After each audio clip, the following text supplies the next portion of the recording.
ఎలా బ్రతుకుతారో, ఒక జ్ఞాని జీవితం ఎలా ఉంటుందో, ఆయన మాట్లాడితే ఎలా ఉంటుందో, ఆయన కదిలితే ఎలా ఉంటుందో, ఆయనకి శరీర స్పర్శ ఎంత లేకుండా ఉంటుందో, ఆవిడ వ్రాసిన లేఖలు చదివితే తెల్లబోతారు మీరు. అసలు ప్రపంచానికి తెలియని రహస్యం ఒక్క సూరినాగమ్మ గారి లేఖల వలన బయటికి వచ్చింది. అందరూ రమణులకు సర్కోమా వచ్చింది అనుకున్నారు. ఎన్ని ఆపరేషన్లు చేసినా సెలేసింది అది. ఆయనే శరీరాన్ని త్యజించారు. ఆయన పట్టించుకోలేదు. ఆయనే కావాలనుకుంటే శరీరాన్ని ఒకప్పుడు కామెర్లు తగ్గించుకున్నారు. ఆయన తగ్గించుకోగలరు. సూరి నాగమ్మ గారు ఎన్నో పర్యాయాలు అడిగారు, భగవన్ ఈ వ్యాధి తగ్గించుకోకూడదా అని. ఏదో అంటున్నారు చూద్దాం అనేవారంతే తప్ప పట్టించుకునేవారు కాదు. అంత నొప్పి, అంత బాధతోటి అసలు ఎన్నడూ బాధగా ఉందని కూడా అనేవారు కాదు. ఆ రాతి సోఫా మీద అలాగే చేయి పెట్టి కూర్చునేవారు. అలాంటి ఆయన ఒకప్పుడు మరుగుదొడ్డికి వెడుతూ పడిపోయారు. పడిపోయినప్పుడు దెబ్బ తగిలి వెన్నుపూసల కింద ఉన్నటువంటి నరం తెగిపోయింది. ఆ నరం తెగిపోయినటువంటి కారణం చేత నిత్తురు కారిపోయి వారి గోచి అంతా తడిసిపోయింది. అసలు దాని పోటు ఇంకా అంతా ఇంతా కాదుట. అసలు సాధారణంగా ఏం చెప్తారంటే, సర్కోమా కాని వస్తే అలా సెలవేసి బద్దలై నిత్తురు కారిపోతుంటే లోపల నీరసం అంత నిత్తురుపోయి, దానికి తోడు విపరీతమైన పోటు, దానికి తోడు వెన్నుపూసలో నరం తెగిపోయింది, ఆ నడు అంత పోటు. ఆయన కనీసం చాలా నిప్పిగా ఉంది అని ఎప్పుడూ అనేవారు కాదు. ఏమిటో ఇదేమో నిప్పెడుతుంది, ఇదేమో బాధపడుతుంది.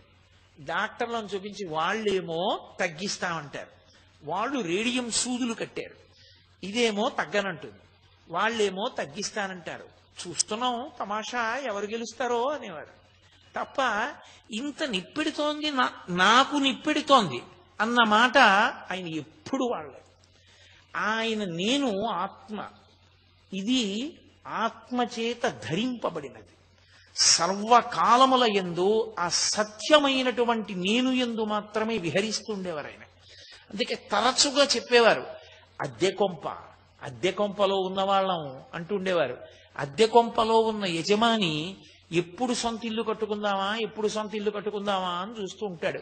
సొంత ఇంట్లోకి వెళ్ళిపోయిన తర్వాత అమ్మయ్యా సొంత ఇంట్లోకి వచ్చేసానని ఎంత చిన్న ఇల్లైనా అందులో అణిగిపోతాడు. అణిగిపోయి సంతోషంతో, అణిగిపోవడం అంటే అందులో అంత సంతోషంతో ఇమిడిపోతాడు. అలా ఇది అద్దె కొంప. ఈ లోపల ఉన్నవాడు బయట కాపలా పెట్టుకుంటాడు ఎవరైనా వస్తారని. ఓ కుక్క బయట తిరుగుతున్నట్టే ఊపిరి తిరుగుతూ ఉంటుంది లోపలికి బయటికి. లోపల ఉన్నవాడు లోపల ఉంటాడు, ఏవీ లోపలికి రావు.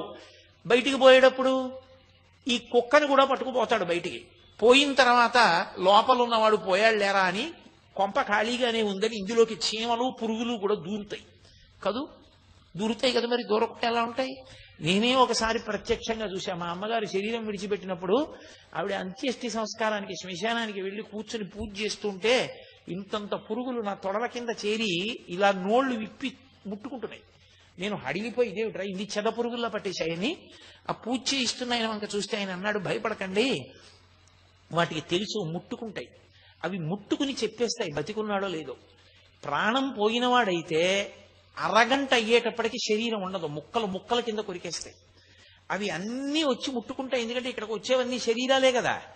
చూసి ప్రాణం ఉంటే అవి వెళ్ళిపోతాయి, కాసేపటికి వెళ్ళిపోతాయి మీ దగ్గర నుంచి. ప్రేతాన్ని మాత్రం తింటాయి, ఏం భయపడకండి అన్నాడు.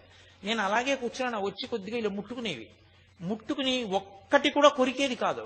ఓ వీడికి ఇంకా ప్రాణం ఉందనుకునేవి, వెళ్ళిపోయేవి. రమణులు మహానుభావుడు ఆయన చెప్పింది యథార్థం అనడానికి నేను సరిపోను, ఆయన నోటి వెంట వచ్చిందే సత్యం. కాబట్టి ఆ కుక్క తిరుగుతున్నంతసేపు లోపలికి రావు. ఆ కుక్కని పట్టుకుని యజమాని వెళ్ళిపోతే అప్పుడు అన్నీ ఇందులోకి ప్రవేశిస్తాయి. సొంత ఇంటికి చేరిపోతే దీపం ఉండగా ఇల్లు చక్క పెట్టుకుని సొంత ఇంటికి వెళ్ళిపోయాడే వాడు శాశ్వతమైన ఆనందాన్ని అనుభవిస్తాడు. సొంత ఇంటికి వెళ్ళిపోవడం అంటే ఆత్మలోకి ప్రవేశించేసినటువంటి వాడు ఇక ఈ సంబంధంతో ఉండడు, విషయవాసనల వెంట తిరగడు.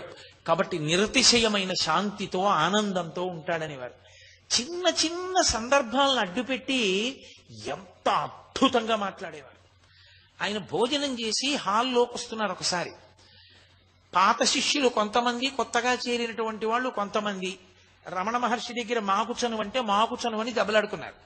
దెబ్బలాడుకుని భగవాన్ వచ్చిన తర్వాత అడుగుతాం, వీళ్ళ పక్షం చెప్తే వాళ్ళు వెళ్ళిపోతారు, వాళ్ళ పక్షం చెప్తే వీళ్ళు వెళ్ళిపోతారు, సిద్ధపడిపోయారు. దెబ్బలాడుకుని కూర్చున్నారు. రమణులు రానే వచ్చారు భోజనం చేసి. తీరా వచ్చిన తర్వాత ఆయన లోపలికెడుతూ ఇలా చూశారు రెండు వర్గాల్ని. ఇంతలో వెనక ఓ కుక్క వచ్చింది ఆశ్రమంలోకి. ఆశ్రమంలో ముందు నుంచి ఉన్న కుక్కను తరిమింది. ఆ కుక్క అరుచుకుంటూ పారిపోయింది. ఆయన వెనక్కి తిరిగి అన్నారు, కుక్కలు కదూ, పాతవి కొత్తవి కలిసి ఉండలేవు, కొత్త వాటిని పాతవి తరుగుతాయి, పాత కొత్త భావనలతో దెబ్బలాడుకునేవి కుక్కలు అని లోపలికి వెళ్ళారు. ఇక మళ్ళీ ఎప్పుడు ఎవరు ప్రస్తావన కాలేదు. సర్వజ్ఞుడు మహానుభావుడు ఒక కుక్క మీద అడ్డుపెట్టి ఎంత తత్వం చెప్పేవారు. ఒక నెమలి గురించి మాట్లాడితే ఆయన ఎంత అద్భుతంగా మాట్లాడేవారు. ఆయన మాట్లాడినటువంటి మాటలు ఎప్పుడెప్పుడు ఆయన ఏ మాట మాట్లాడారో ఆ మాటల్ని యథాతథంగా తీసుకొచ్చారు. ఒకప్పుడు నటనానంద స్వామి అని ఒక ఆయన రమణ మహర్షి దగ్గరికి వచ్చాడు.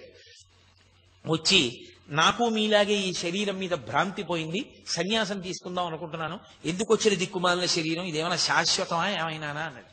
అలా సన్యాసం తీసుకోకూడదు, తగినంత పరిపక్వత లేకుండా కుదరదన్నారు రమణ మహర్షి. ఎందుకు కుదరదన్నాడు.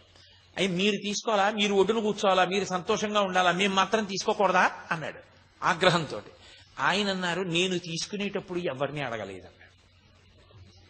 పూర్తి వైరాగ్యంతో అరుణాచలం వచ్చేసారంతే తప్ప ఎవరిని అనుమతులు అడగలేదు. ఏమంటే నేను చాలా చికాగ్గా ఉంది, వైరాగ్యం వచ్చేసిందండి, ఏమిటండి శరీరం సన్యాసం తీసుకుంటానని నేను అనలేదు. రామకృష్ణ పరమహంస అంటుండేవారు, వైరాగ్య does not come drop by drop, it comes like a flood అనేవారు. వైరాగ్యం వస్తే ఒక పెద్ద ప్రవాహంలా వస్తుంది తప్ప వైరాగ్యం ఏదో బిందువుల కింద ఏం రాదు. బిందువుల కింద వస్తే అది వైరాగ్యమే కాదు. కాబట్టి నేను ఎవరి అనుమతి అడగలేదు అంటూ ఆయన ఒక మాట చెప్పారు. అసలు ఈ శరీరము అసత్యము అన్న సత్యం బాగా లోపల ఇమర్చుకోవాలి, జీర్ణం అవ్వాలి. జీర్ణం అవ్వకుండా ఏదో ఈ శరీరం పనికి మాలిందని వదిలిపెట్టకూడదు, అది తప్పది. ఈ శరీరం యొక్క స్థితి ఏమిటో బాగా అర్థం అవ్వాలి అని ఆయన ఒక ఉపమానం చెప్పారు. భోజనం చేయడానికి విస్తరి తీసుకొచ్చి వేస్తారు. ఆ విస్తరి తీసుకుని వచ్చి వేసే ముందు విస్తరి యొక్క చిట్ట చివరి ప్రయోజనం ఏమిటి? తీసుకెళ్లి పెంటకుప్ప మీద పారేయడమే. పెంటకుప్ప మీద పారేయడమే విస్తరి యొక్క ప్రయోజనం కనుక పట్టుకెళ్లి వెంటనే పడేస్తారా? పడేయరు. బాదమాకులన్నీ కోసి తెస్తారు, వాటినన్నిటినీ కడుగుతారు, శుభ్రంగా తుడుస్తారు, చీపురు పుల్ల తీసుకొచ్చి సన్నగా చీలుస్తారు, అందంగా తినేటప్పుడు ఊడి ముద్దలో కలవకుండా కుడతారు, కుట్టి విస్తరి తీసుకొచ్చి వేస్తారు, నేతి చుక్క వేస్తారు, వడ్డన చేస్తారు, కూర్చున్నవాడు పరిశీచనం చేస్తాడు, మౌనంగా భోజనం అంతా చేస్తాడు, ఉత్తరాపోసనం పడతాడు, పట్టి లేచిపోతాడు. అప్పుడు విస్తరిని మడతపెట్టి పెంటకుప్ప మీద పారేస్తారు. అంతేగాని పెంటకుప్ప మీద పారేయడమే ప్రయోజనం అని చెప్పి విస్తరి కుట్టి వెంటనే పారేస్తావా? పారయ్యవు. ఈ శరీరమునందు ఉండాలి, ఇది ఋతుమంతము, దీని ఎందుండి సాధన చెయ్యాలి. నువ్వు బాగా భగవంతుడు చెప్పినటువంటి విహిత కర్మలు చేస్తూ, నిషిద్ధ కర్మల్ని భంజిస్తూ, గురువాక్య శ్రవణం చేస్తూ, వైరాగ్యాన్ని బాగా పెంపొందించుకుని ఇది సత్యము కాదు, ఇది ఋతుమంతము, లోపల ఉన్నది సత్యమన్న ఎరుకలోకి నువ్వు రావాలి. ఆ ఎరుకలోకి వచ్చిన తరువాత ఆయనే ఒకానొక లేఖలో అంటారు, కూలికొచ్చిన వాడు ఎత్తుకున్న రాయిలా ఉంటుంది శరీరం అన్నారు. కూలికి రాయి ఎట్టుకొస్తాడు ఒకడు. మన ఇంట్లో పెద్ద బండ కావాలి దేనికో, ఎక్కడో వేయడానికి, ఎక్కడో ఉంటుందో బండ. ఆ బండ ఒరే మా ఇంటికి పట్టుకొస్తావా అంటే ఓ 10 రూపాయలు ఇవ్వండి అంటాడు. సరే ఇస్తాను, ఈ బండ నెత్తి మీద ఎట్టుకో అంటే బండ నెత్తి మీద ఎట్టుకుంటాడు. నెత్తి మీద పెట్టుకున్నవాడు వస్తూ ఉంటాడు, ముందు యజమాని నడుస్తుంటాడు, ఇదేనా అండి ఇల్లు, ఇదేనా అండి ఇల్లు అంటుంటాడు. ఎందుకని? వాడికి ఎప్పుడెప్పుడా ఇల్లు వచ్చేస్తుందో అప్పుడప్పుడు ఆ బండ పారేద్దాం అని ఉంటుంది తప్ప వాడు తొందరగా బండ ఎక్కడ పడితే అక్కడ పడేయకూడదు. ఆ ఇల్లు వచ్చాక ఇంట్లో పారేయాలి. పారేశాక అమ్మయ్యా అని తలపాగా తీసి దులుపుకున్న 10 రూపాయలు ఇచ్చుకుపోతాడు. జ్ఞానికి శరీరము నెత్తికెత్తుకున్న బండలాంటిది. కూలికొచ్చినట్టు ప్రారబ్ధ కర్మ అయిపోయే వరకు ఈ శరీరంలో ఉంటాడు. ఉండి సుఖదుఖములకు సాక్షి అన్నారు ఆయన. అందుకే రమణ మహర్షికి సర్కోమా వ్యాధి వస్తే రమణ మహర్షికి బాధ ఉన్నదా లేదా అని అడిగారు అనుకోండి, శరీరం అన్న తర్వాత శరీరం మీద మరుగునీళ్లు పోస్తే కాలుతుందా కాల్దా? కాలుతుంది. శరీరం అన్న తర్వాత అన్నం పెడితే కడుపు నిండుతుందా నిండదా? నిండుతుంది. శరీరం అన్నాక దాహం వేసి మంచినీళ్ళు ఇస్తే తృప్తి కలుగుతుందా కలుగదా? కలుగుతుంది. బాధ కూడా అంతే. సామాన్యుడికి జ్ఞానికి తేడా ఎక్కడొస్తుంది అంటే సుఖంతో కానీ దుఃఖంతో కానీ సామాన్యమైన సాధకుడు మమేకమవుతాడు. మమేకమై సుఖం వచ్చినప్పుడు ఇదంతా నాదే అంటాడు, దుఃఖం వచ్చినప్పుడు అయ్య బాబోయ్ ఎంత దుఃఖమో తట్టుకోలేకపోతున్నానంటాడు. జ్ఞాని సుఖమునకు దుఃఖమునకు సాక్షి. సుఖ దుఃఖములు అనుభవించడానికి పరమేశ్వరుడిచ్చినటువంటి గొప్ప తెప్ప ఈ శరీరం, ఉపకరణం. ఎందుకో తెలుసా? గత జన్మలలో చేసిన పాపమున్నది, పుణ్యమున్నది. పాపము దుఃఖాన్ని ఇవ్వాలి, పుణ్యము సుఖాన్ని ఇవ్వాలి. ఇప్పుడు సుఖాన్ని మీరు అనుభవించి అమ్మయ్య సుఖంగా ఉంది అనుకోవాలంటే మనసొక్కటి ఉంటే సరిపోతుందా? శరీరం ఉండాలి. శరీరం ఉంటే తప్ప సుఖము అనుభవములోనికి రాదు. మీరు ఈ విషయం చాలా గంభీరమైన విషయం గుర్తుపెట్టుకోవాలి. సుఖము అనుభవంలోకి రావాలి, శరీరం ఉండాలి. దుఃఖం అనుభవంలోకి రావాలి, శరీరం ఉండాలి. నేను చేసిన పాపకర్మ ఏదో ఉంది, ఆ పాపకర్మ ఉంది కాబట్టి ఈ శరీరానికి ఏదో ఒక దుఃఖం వస్తుంది. ఏదో ఈ కాలు నొప్పెడుతోంది అనుకోండి, నాకు ఆ కాలు నొప్పెట్టడం అనేటటువంటి కారణాన్ని అడ్డుపెట్టి ఈశ్వరుడు గత జన్మలలో నేను చేసినటువంటి పాపాన్ని తీసేస్తున్నాడు. కాబట్టి ఆ పాపం క్షయమైపోతోంది. శరీరం లేకపోతే పాపం ఎలా పోతుంది? శరీరంతో దుఃఖం అనుభవిస్తూ పాపాన్ని పోగొట్టుకుంటాడు, శరీరంతో సుఖం అనుభవిస్తూ పుణ్యాన్ని పోగొట్టుకుంటాడు. రెండూ పోతాయి. కాబట్టి రెండు పోగొట్టుకోవడానికి సుఖ దుఃఖముల కొరకు శరీరం ఉండాలి. దాంతో మనం పోగొట్టుకుంటాం. జ్ఞాని ఆయనకి సుఖము దుఃఖము ఆయనకి అన్వయం అవ్వదు. ఎందుకు అవ్వదు అంటే ఒకటే కారణం, ఆయన ఈ శరీరమునకు సాక్షి. దీన్ని వేరుగా చూస్తూ ఉంటాడు. చూడండి, మనం ఇక్కడ నిప్పెడుతోందండి అంటాం. అంటే ఇక్కడ నిప్పెడుతోందండి అంటే దీనికి నిప్పెడుతోందని తెలుసుకుంటున్నదొకటి, నిప్పి లేకుండా వేరుగా ఉందా లేదా సాక్షిగా? ఆ సాక్షిగా ఉన్న అసలు నేను ఇది నా చేత ధరింపబడింది. అందుకే దీనికి ఎంత దుఃఖం రానివ్వండి, ఎంత కష్టం కలగనివ్వండి, సాక్షి. ఇది ఎలా ఉంటుందంటే, పోతన గారు భాగవతంలో ఓ శ్లోక రచన చేస్తూ ఆయన ఒక మాట అన్నారు. ఆ ఆలుమగలుంటారే వాళ్ళిద్దరూ కూడా జీవితంలో భర్త ఏ ఇంటెన్సివ్ కేర్ యూనిట్లోనో ఉన్నాడు అనుకోండి, భార్య అక్కడే కూర్చుంటుంది, చూసి బాధపడుతుంటుంది. అయ్యో పాపం ఆయన ఇంటెన్సివ్ కేర్ యూనిట్ లో ఉన్నారు, ఇంత బాధపడుతున్నారు అనుకుంటూ ఉంటుంది. కానీ మగలు తగులు కారే మగువలకును అంటారు. ఆమె ఏమైనా ఆయన బాధని పుచ్చుకోగలదా? పుచ్చుకోలేదు. ఆయన ఇంత బాధపడుతున్నారు అని తను తెలుసుకుంటుంది. అలా ఇది చాలా బాధపడుతోంది, చాలా దుఃఖపడుతోంది అని గమనిస్తూ ఉంటాడు ఆయన. అంతే, తాను ఆత్మగా సాక్షిగా ఉంటాడు తప్ప మమేకము కాడు. అందుకే సుఖమునందు మమేకం లేదు కాబట్టే బరోడా మహారాణి గారు పంపించినటువంటి బందర్ లడ్డు ఇలా పట్టుకున్నారు తిందామని. తినబోతున్నారు. ఆయన కొండ మీద ఉండగా సంకటి తెచ్చేటటువంటి ఒక అవ్వ సంకటి పట్టుకుని వచ్చి తచ్చాడుతోంది. ఇప్పుడు ఇంత మహారాణులు పంపించిన లడ్లున్నాయి, నేను పట్టుకొచ్చిన సంకటి తింటారాయన అని. ఆయన చూసి అవ్వా చాలా కాలమైంది, రా రా రా రా అన్నారు. అయ్యా మీకు సంకటి తెచ్చేదాన్నని తింటారని సంకటి తెచ్చానంది. ఆయన వెంటనే, ఆయనకి నిజానికి ఇష్టాయిష్టములు లేవు, చేత్తో పట్టుకున్న లడ్డు పక్కన పెట్టి, నాకు ఆ సంకటి చాలా ఇష్టం, ఈ లడ్డు మీరు పుచ్చుకోండి, నేను ఆ సంకటి తాగుతానని సంకటి తాగారు. దేనికి? ఆయన కొరకు కాదు, ఆ వచ్చినటువంటి అవ్వ కొరకు.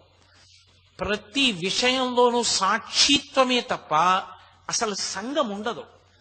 ఆ స్థితికి చేరిపోయిన వాళ్ళకి సంచితం దగ్ధం అయిపోతుంది. అందుకే అందరూ ఈ శరీరాన్ని విడిచిపెట్టే ముందు లోపల విపరీతమైన బాధ పొందుతారు. అయ్యి బాబోయ్ పడిపోతోంది, శరీరం పడిపోతోంది, నేను చచ్చిపోతున్నాను. జ్ఞాని ఒక్కడే ఈ శరీరం పడిపోతుంటే అమ్మయ్యా అంతటా నిండి నిబిడీకృతమైపోయినటువంటి ఆత్మగా తప్ప ఒక చిన్న శరీరంలో ఉండవలసిన అవసరం ఇక నాకు లేదు అని ఆనంద భాష్పాలు కారుస్తూ శరీరాన్ని విడిచిపెడతాడు. అందుకే రమణులు ఆఖరణ శరీర పతనం అయ్యేటటువంటి సమయంలో ఆనంద భాష్పాలు కన్నుల వెంట కార్చి లోపల నుండి జ్యోతి పైకి లేచి అరుణాచల పర్వతంలోకి ప్రవేశించింది. ఒక జ్ఞానిగా భగవానులు ఎప్పుడెప్పుడు ఏ మాటలు మాట్లాడారో ఆ మాటలన్నీ తేదీ వేసి అది దానికి ముందు అసలు ఏం జరిగిందో, ఏ కారణం చేత ఆయన అలా మాట్లాడారో, ఎంత అద్భుతంగా మాట్లాడతారో నిజంగా. ఆయన భోజనశాలకు వెళ్ళారు. ఆయన భోజనశాలకి వెళ్ళడం అంటే ఆయన ఏదో పీఠాధిపతి, ఆయన ఆశ్రమాధిపతి, అందుకని ఆయనకి వేరుగా భోజనం పెట్టడం అలా ఉండదు. ఆయన కూర్చుంటారు అందరితో పాటే దర్బార్ హాల్లో. గంట వినపడుతుంది, అందరూ భోజనానికి వెళ్ళాలి, ఆయన భోజనానికి వెడతాడు. ఆయన ఇలా కూర్చున్నారు భోజనానికి. ఎదురుగుండా పాపం ఆయనకి కీళ్ల నొప్పులు వచ్చాయి. కీళ్ల నొప్పులు వచ్చాక ఇలా కూర్చోవడం మానేసి కాళ్ళు చాపుకుని పక్కకి తిరిగి అన్నం తినేవారు. ఎదురుగుండా విదేశాల నుంచి వచ్చిన వనిత ఒక ఆమె కూర్చుంది. ఆమె కూడా కాళ్ళు జాపింది. కాళ్ళు జాపితే అవి రమణ మహర్షి వైపు వచ్చాయి. ఆ ఎదురుగుండా వడ్డన చేస్తున్న వ్యక్తి అన్నాడు, కాళ్ళు మడుచుకో, అలా కూర్చోకూడదు అన్నాడు. వెంటనే రమణ మహర్షి ముందు కాళ్ళు మడుచుకున్నాడు. మడుచుకుంటే ఆయన అన్నాడు, నేను మిమ్మల్ని అనలేదు, ఆవిడ్ని మడుచుకోమన్నాను, మీరెందుకు మడుచుకున్నారు, కాళ్ళు నిప్పెడతాయి కదా అన్నాడు. ఆయన అన్నారు, ఆవిడ వేసుకున్న దుస్తులు అటువంటివి, పాశ్చాత్య దుస్తులు, ఆవిడ అలా మఠం వేసుకుని కూర్చోడానికి యోగ్యంగా లేవు, అందుకని కాలు చాపు కూర్చుంది. అది గమనించకుండా ఆవిడ్ని మఠం వేసి కూర్చోమన్నప్పుడు ఆవిడ ఎంత బాధపడి ఉంటుంది. ఆవిడికి ఒక నియమం అయితే నాకు ఒక నియమమా, నే కాళ్ళు చాపుకోనా, బాధపడుతున్నా ఆవిడ చాపుకోకూడదా, అందుకని నేను మఠం వేసుకున్నాను, ఆవిడ్ని చాపమను నేను చాపుతానన్నాడు. ఆయన వెళ్ళి అయ్యా అమ్మ చాపుకోండి అన్నాడు. అప్పుడు ఈయన చాపుకున్నారు. అంతటి సాక్షిత్వం. ఆయన్ని ఒకప్పుడు అడిగారు, మంచి పెద్ద బాగా ఖరీదైన మందుల చిట్టి పట్టుకొచ్చి, ఈ మందులన్నీ వేసుకుంటే తగ్గిపోయినప్పుడు పడిపోతుంది, అందుకని దానికి ఖర్చు పెట్టకండి అనేవారు ఆయన. అంతటి సాక్షిత్వం మహానుభావుడు. అసలు ఒక జ్ఞాని ఎలా ఉంటాడో, ఆయన ఏ ఏ సందర్భాల్లో ఎప్పుడెప్పుడు ఎలా మాట్లాడారో మీరు చూస్తే, అవి ఆ లేఖలు చదువుతుంటే, ఒక్కొక్క తేదీన ఆవిడ వ్రాసిన లేఖ చదువుతుంటే ఆశ్చర్యపోతారు. ఇంత గొప్ప గ్రంథం రచించినటువంటి సూరి నాగమ్మ గారు చిట్ట చివర భగవాన్ రమణుల యొక్క అమృత దృష్టికి అర్హురాలై, ఆయన శరీర పతనం అయిపోయిన తర్వాత ఆయన సమాధి నిర్మాణం చేస్తే రాత్రి 10 గంటలకి ఒక్కరే ఉండలేక భగవానుల సమాధి దగ్గరికి వచ్చి ఏడ్చి ఏడ్చి ఆ ధూళి తీసుకుని తల మీద వేసుకుని వెళ్ళిపోతుంటే, ఏదైనా అఘాయిత్యం చేస్తుందేమోనని వెనక కుంజుస్వామి, ముందు అన్నగారు చీకట్లో నడిచారు. ఆవిడ రమణులు చెప్పినటువంటి సిద్ధాంతాన్ని బాగా ఊంచుకుని ఆవిడ కాశీపట్టణం వెళ్ళారు. తర్వాత కాశీపట్టణం వెళితే ఆవిడ ఎప్పుడిప్పుడు రమణ మహర్షిని తలుచుకున్నా అప్పుడప్పుడు రమణులు ఆవిడ్ని అనుగ్రహించేవారు. కాశీ వెళ్ళి ఆవిడ అభిషేకం చేసుకుని విశ్వనాథుడి దగ్గర నుంచి వస్తున్నారు. అకస్మాత్తుగా అక్కడ కాపలా ఉన్న వ్యక్తి లేచన్నాడు, అమ్మా చాలా వెండి సామానుంది గర్భాలయంలో, ఇప్పుడే నేను ఒక చిన్న పని మీద వెళ్ళవలసి వస్తోందమ్మా, అకస్మాత్తుగా మీరు ఇక్కడ కూర్చుంటారా అన్నాడు. మీరెవరు ఏమిటి అని అడిగాడు. విజయనగరం దగ్గర, మేము అక్కడ విజయవాడ దగ్గర ఉంటాం, మా వదినకి అస్వస్థత కలిగి కాశీ వచ్చాక ఇబ్బంది పడుతోంది, నేను వెళ్ళిపోవాలన్నారు ఆవిడ. అమ్మ కూర్చోండి ఇప్పుడే వచ్చేస్తానన్నాడు. ఆవిడ కాశీ విశ్వనాథుని యొక్క మందిరంలో అంతకు ముందే రమణుల్ని ప్రార్థించారు కొంతసేపు అక్కడ ఉండాలని. గంటన్నర సేపు అక్కడే ఉండిపోయి ఆమె భద్రతా విధిని ఆవిడ నిర్వహించారు. అన్నగారు కంగారు పడ్డాడు, ఏమిటి ఆలస్యమైందని. ఆవిడ ఇంటికి వెళ్ళిన తర్వాత ఎందుకు ఆలస్యమైందన్నాడు. గంటన్నర సేపు నేను విశ్వనాథుడి దగ్గర ఉన్నానన్నారు. ఎలా సంభవం అయిందన్నారు. ఇదిగో నన్ను అక్కడ ఉన్నటువంటి ఆ భద్రతా విధి నిర్వహించే ఉద్యోగి నన్ను కూర్చోబెట్టి వెళ్ళిపోయాడు, నేను అక్కడ ఉండిపోయానన్నారు. అది ఆశ్చర్యం. ఆఖరికి ఆవిడ ఎంత స్థితిని పొందారంటే, ఒకానొకప్పుడు భోగీశ్వరాలయంలోకి వెడితే జంట నాగులు తల కింద పెట్టి తోక పైకి పెట్టి ఒక కర్ర నిలబడినట్టుగా నిలబడ్డాయి. అర్చకుడు లోపలికి వెళ్ళి అభిషేకం చేయడానికి భయపడ్డాడు. సమస్త జీవుల యందు భగవానుడు ఆత్మతత్వాన్ని చూసేవారు. ఆయన ఎప్పుడు ఒకటే మాట అనేవారు, చొక్కా మారింది అనేవారు. ఆయనకి ఎప్పుడూ మాడే మాటది. ఆయన ఓ పావును చూస్తే అంతటా ఆత్మయే, ఆ చొక్కా వేసుకుని తిరుగుతున్నారు వారు అనేవారు. ఆయన పావును అది అనేవారు కాదు, కుక్కను అది అనేవారు కాదు, అంతటా బ్రహ్మాన్ని చూసేవారు. సమస్త ప్రాణుల యొక్క కోరిక ఆయనకి తెలుస్తుండేది.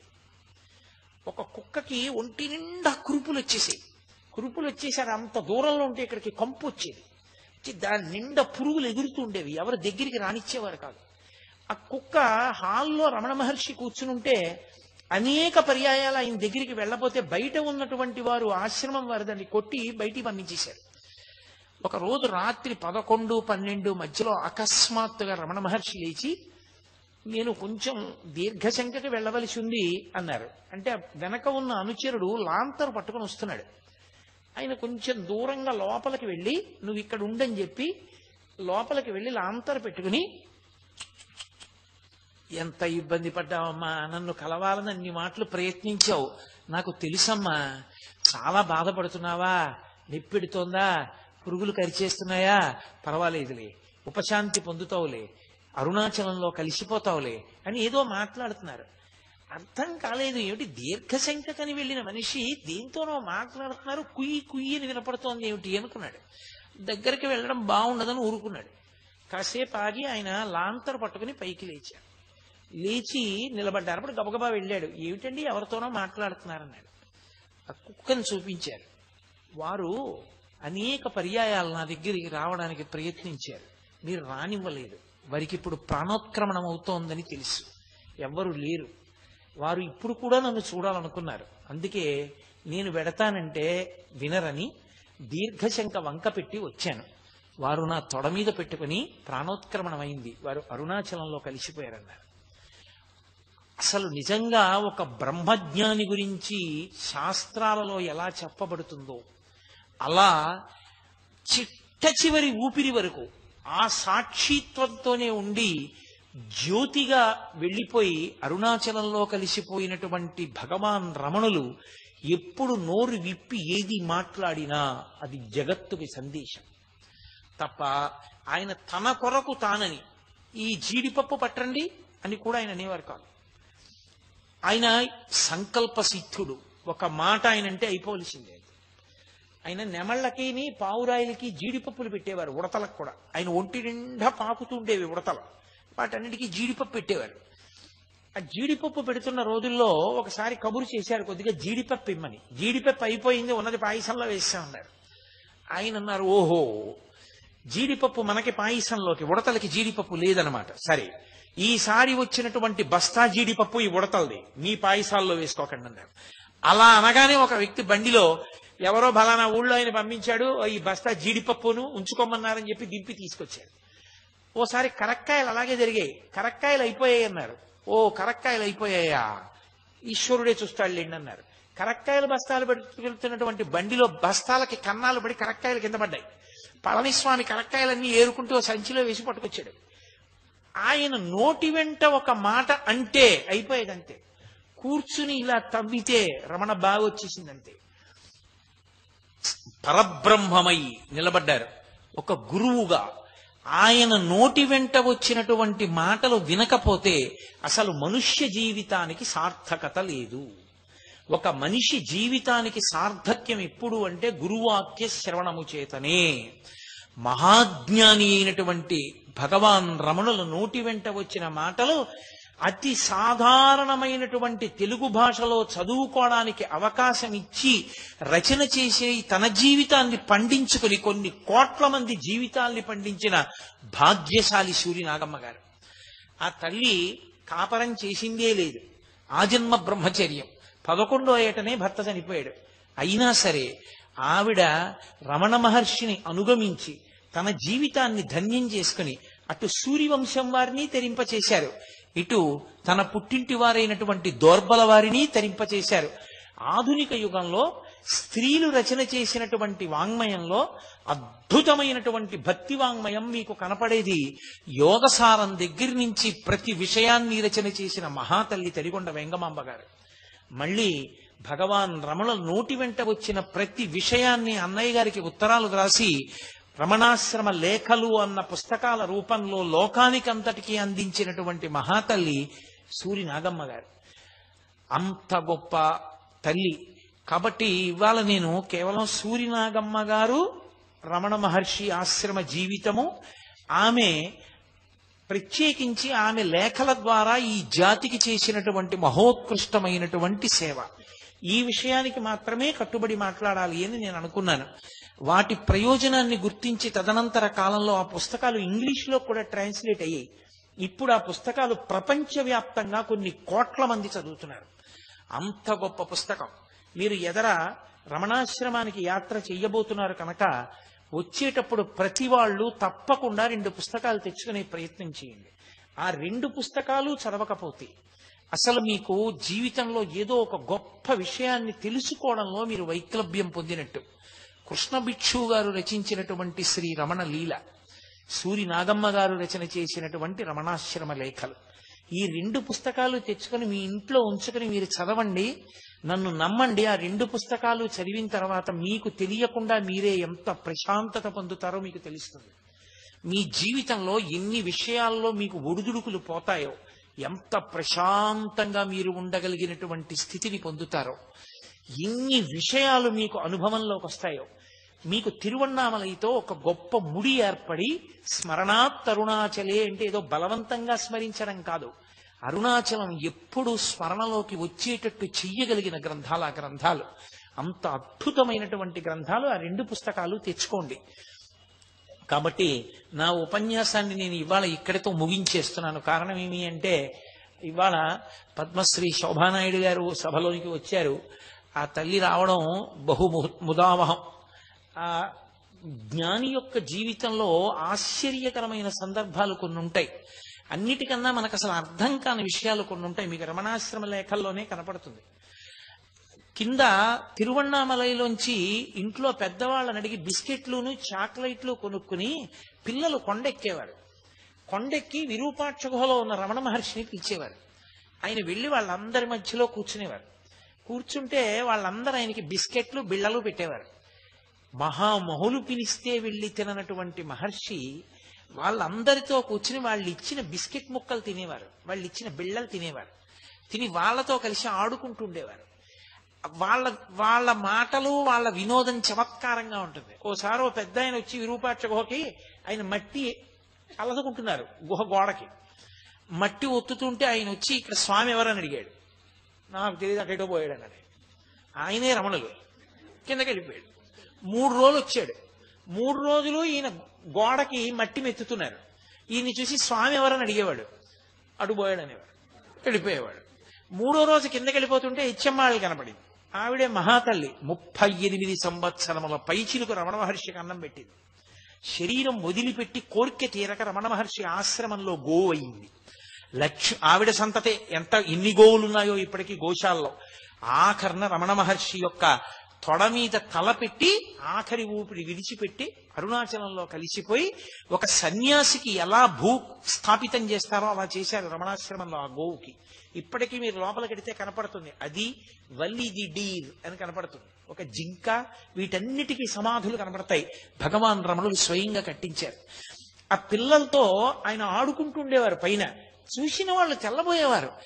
ఏమిటి ప్రపంచ ప్రఖ్యాత యోగి పుంగవుడు, ఇంతటి మహాజ్ఞాని, ఆత్మతత్వాన్ని అనుభవించగలిగిన యోగి చిన్న పిల్లలతో ఆడుకుంటుంటారేమిటినా? వీళ్ళు తెచ్చిన బిస్కెట్ ముక్కలు తినడం, చాక్లెట్లు తినడం, ఇలాంటివి చేస్తారేమిటి అనుకునేవారు. పసిపిల్లలు ఎలా ఉంటారో యోగి అలా ఉంటాడు. నేను తల్లి శోభానాయుడు గారు చేసినటువంటి నృత్యాలు చాలా చూశానంటే క్యాసెట్స్ చూశాను. ఒకప్పుడు ఇప్పటికీ కూడా నాకు శోభానాయుడు గారి నృత్యం అంటే నాకు నా భార్యకి అంత ప్రీతి. ఆఫీస్కి మధ్యాహ్నం సెలవు పెట్టేసి రాజమండ్రిలో ఆనం కళా కేంద్రంలో ఆవిడ నృత్యం ఉంటే ప్రత్యేకంగా బస్సులో రాజమండ్రి వెళ్ళి ఆవిడ నృత్యం చూసి రాత్రి ఇంటికి తిరిగి వస్తుండేవాళ్ళం మేము. ఆవిడ సాయిబాబా గారి యొక్క నృత్య రూపకాన్ని చేసినప్పుడు నిజంగా ఒక జ్ఞాని పిల్లలతో కలిసి ఆడుకున్న సన్నివేశం ఎలా ఉంటుంది అన్నదాన్ని చేయడం సాధ్యమయ్యే విషయం కాదు. అది చాలా చాలా కష్టం. ఇదే వేదిక మీద ఆ తల్లి సాయిబాబా గారిలా పెద్ద గౌన్ వేసుకుని ఆ భుజాలు ఇలా ఇలా కదుపుతూ ఆ నడక విచిత్రంగా నడుస్తూ పిల్లలతో కూర్చొని ఇలా గోళీలు ఆడుకుంటున్నట్టు, ఏదో కర్రా బిళ్ళ ఇలా ఆడుకుంటున్నట్టు, ఆ పక్షులు అవి ఆడుతుంటే వాటితో కలిపి ఆడుకుంటున్నట్టు, ఆ పిల్లలతో కలిసి ఆడుకుంటున్న సన్నివేశాన్ని ఆవిడ చేసినటువంటి నర్తన ఇప్పటికీ నాకు ఏ యోగి పుంగవుడి జీవితం చదువుతున్నా నాకు మనసులో మెదులుతుంటుంది. ఏ పాత్ర చేసినా సరే, శ్రీనివాస కళ్యాణం చేస్తే స్వామి నేనుండ వైకుంఠమందు అని ఆ వెంకటేశ్వర స్వామి వారితో మొరాయించి శ్రీ మహావిష్ణువుతోటి అలకొచ్చి వెళ్ళిపోతానని చెప్పినప్పుడు ఎటువైపు వచ్చి శ్రీ మహావిష్ణువు అడ్డుపడ్డా సరే ఆ అలకతో వెళ్ళిపోయేటటువంటి సన్నివేశం, ఆ భర్తతో కలిసి ఆవిడ పాచికలు ఆడేటప్పుడు ఆ వేదిక మీద పందెం ఏం పడిందో, ఆ పందెానికి ఏ గొళ్ళు నప్పారో, ఎవరు ఓడిపోయారో, ఎవరు గెలిచారో మనకేం తెలుస్తుంది. కానీ నిజంగా ఆవిడ ఆ పాచికలు వేసి బాగా పడింది పందెం అని ఇలా పొంగిపోవడం, ఏదో ఓడిపోయినప్పుడు ఇలా అయిపోవడం, ఆ లాస్యం, ఆ భావ ప్రకటనం పరదేవతానుగ్రహం ఉన్న వాళ్ళకి తప్ప సాధ్యం కాదు. శంకర భగవత్పాదులు సౌందర్య లహరిలో భైరవ భైరవి తాండవం గురించి మాట్లాడుతూ చెప్తారు. అంత అద్భుతమైన ఆంగికం, అటువంటి నాట్యం, అటువంటి లాస్య ప్రకటనం రెండు చెయ్యగలగడం అంటే అదొక అద్భుతమైన రీతి. నిజంగా అయ్య బాబోయ్, ఆ ఏనుగులు తరువుకొచ్చినటువంటి సన్నివేశంలో పద్మావతి పాత్రగా నటించిన చెట్ట చివర ఆ పసుపు కొమ్ములు దంపుతారు. ఆ పసుపు కొమ్ములు దంపినప్పుడు ఆ ఆడవాళ్ళందరూ కలిసి పాడుతున్నప్పుడు ఆ పాటలో ఆ కళ్యాణ వైభోగం, ఆ గరుత్మంతుడేదో నిజంగా గరుత్మంతుడి మీదే ఎక్కి లక్ష్మీనారాయణులు వెళ్ళిపోతుంటే ఎలా ఉంటుందో అలా ఆ గరుత్మంతుడు నడవడం, వాళ్ళు కూడా నడవడం, ఆ సన్నివేశాలు హృద్యంగా చెయ్యగలిగినటువంటి కళాకారిణి. నేను వారితో ఒక మాట అన్నా పొద్దున్న, అమ్మా మీరు ఏదో జ్యోతిర్లింగానికి గత జన్మలో నియమం తప్పకుండా పట్టుతేని తీసుకొచ్చి అభిషేకం చేసి ఉంటారు, అందుకే అంత గొప్ప నటనా వైదుష్యాన్ని పొందగలిగారమ్మా, అందరికీ సాధ్యం అవుతుందా అది అన్నాను. అటువంటి తల్లి అంత భక్తి ప్రపత్తులతో కాకినాడ పట్టణానికి వచ్చి పొద్దున్న కాసేపు నాతో మాట్లాడి కొంచెం సేపు ప్రసంగం వింటానండి, నేను మాట్లాడతాను అని వచ్చారు.